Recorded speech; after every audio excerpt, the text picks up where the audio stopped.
Our thoughts today are very much with those families who are doing it tough. This outbreak on the northern beaches, which has now spread beyond it, is causing a great deal of distress for families, with the uncertainty particularly difficult in the period just before Christmas. The New South Wales Premier must respond to health advice and must ensure that health comes first before anything else.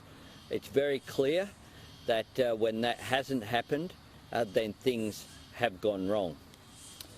Scott Morrison also has a responsibility to provide more national leadership.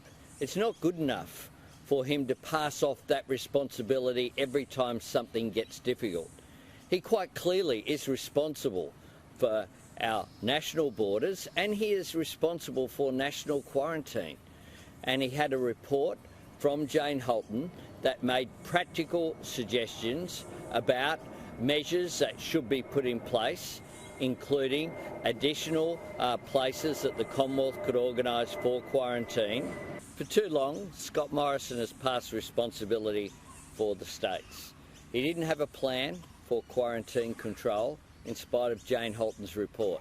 He didn't have a plan for aged care in spite of the fact that we've had some 685 older Australians lose their life in nursing homes. He doesn't have a plan either to get Australians home. Some 40,000 are still stranded. Scott Morrison needs to show more responsibility, and it is beyond belief that not a single aged care home has been sanctioned in spite of the tragedies that have occurred across the board.